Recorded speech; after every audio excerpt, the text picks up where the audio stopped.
Hello and welcome back to Spookier Celluloid.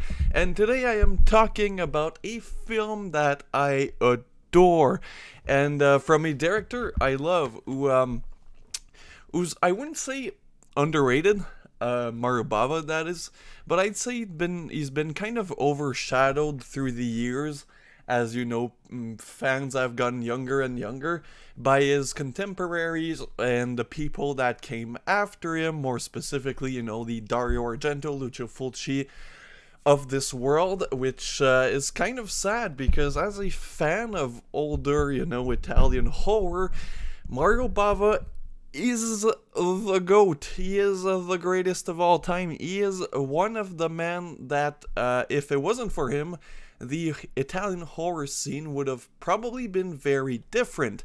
Of course, Dario Argento was heavily inspired by the works of Mario Bava, and more specifically his film, which is probably my favorite, Blood and Black Lace, and a little bit of today's film, which is Kill Baby Kill, from, of course, Mario Bava, released by Kino in their Kino Classics line, in the Mario Bava collection.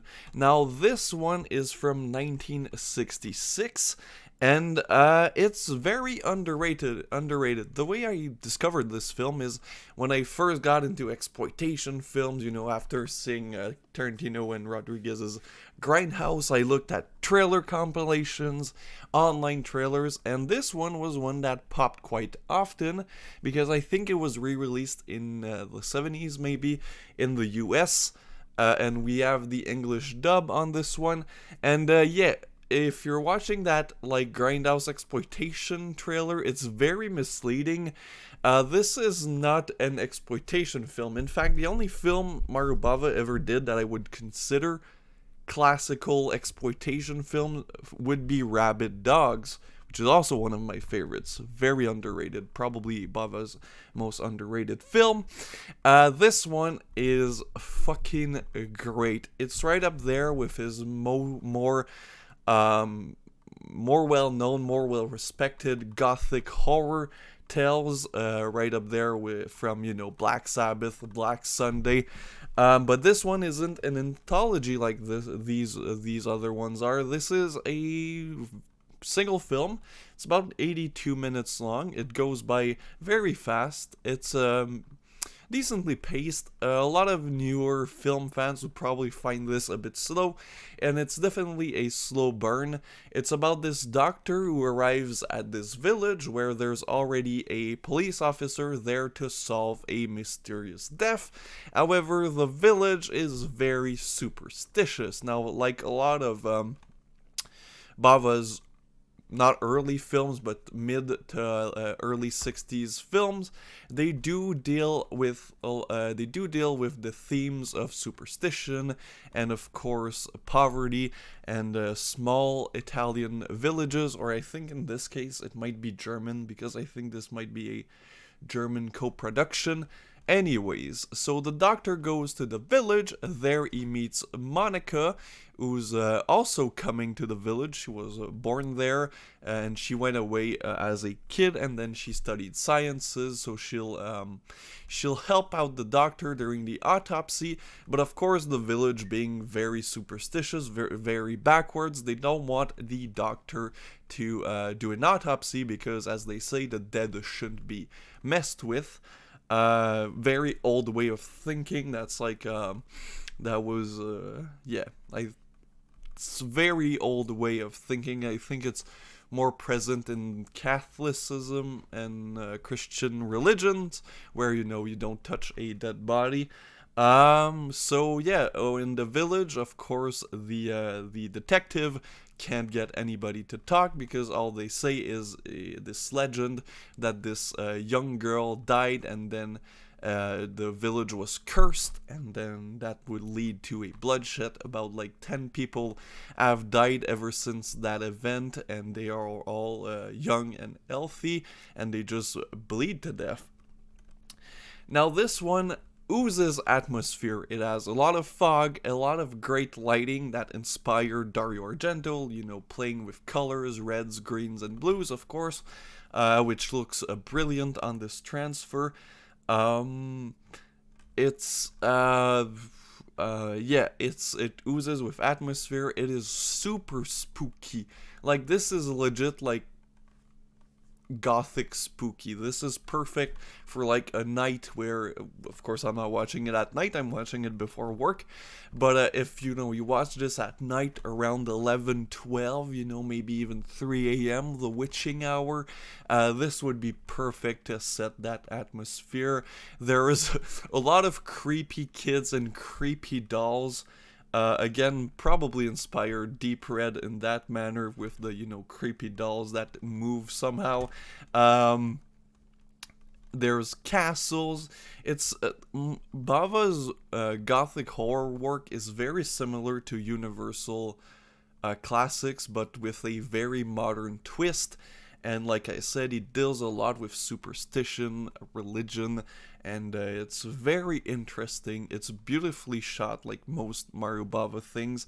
The acting is very much of its time. I mean, this is the mid '60s, so there's a lot of that, typical, especially a dubbed version that I watched today with, the typical American actor kind of way of speaking. And it's not over. A lot of people, when they think of Italian films, due to, of course, Lucio Fulci, Ruggero Deodato, Umberto Lenzi, those Sergio Martino, even, directors who push the envelope of violence in Italian cinema. So a lot of people expect Mario Bava's film to be in that manner, but Mario Bava was never really a gore hound, as we say. None of his films are truly graphic. Most of the deaths in this are off screen, or we see the aftermath of their death. So if you're expecting an Italian gory film, this is not it. This is atmospheric gothic horror. Also, another common misconception is that Mario Bava's films, are horror films at least, are mostly gialli. And that's false. Even though he did help create the genre of the giallo with The Girl Who Knew Too Much in the 50s, most of his horror films are not gialli. In fact, I can only think of really three, which is The Girl Who Knew Too Much, $5 for an August Moon, which I have the poster, little flex, and of course Blood and Black Lace. Even Bay of Blood is more of a supernatural kind of slasher more than a giallo, and a lot of themes are repeated in his films of supernatural and superstition. You have a witch in the village that I love. She is so fucking goth, like goth mommy vibes, as we would say today. Monica is also a great supporting lead.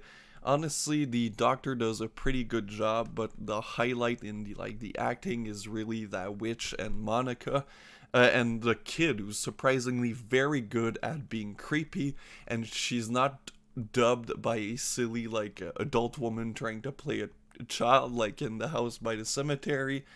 No, this is a competent, very good. I'm not saying that House by the Cemetery isn't, by the way. That's one of my favorite Fulci films. Probably my least favorite of the trilogy, but I still fucking love that movie. But Fulci was inspired a lot, I feel like, by Mario Bava for the atmosphere. Dario Argento kind of was inspired by the visual style of Bava, and I feel like Fulci was heavily inspired by the atmospheric side of Mario Bava, especially for his later Gates of Hell trilogy, like the ooze of atmosphere, and House by the Cemetery and the Gates of Hell really remind me of Kill Baby Kill. I feel like this is a very important film, especially in the zeitgeist of Italian horror, and I think it's very it's underlooked and underappreciated. It should be seen more. Plus, it's Kino, so the DVDs are the Blu-rays and DVDs are so fucking cheap. Like, if you wait for a sale, it'll probably cost you $8. So it's worth seeking out. Like most Mario Bava films, I really do want to promote this idea that Mario Bava is an Italian maestro. That was his nickname, and that just the newer generation has kind of forgotten about him due to, of course, Argento and Fulci are talked a lot about, and even Mario's son Lamberto Bava, which I love. He's talked about more, I feel like, than Mario Bava, but Mario Bava needs a lot of credit for basically like pushing the Italian horror cinema industry into what we know of it today. So yeah, Kill, baby, kill. Highly recommended.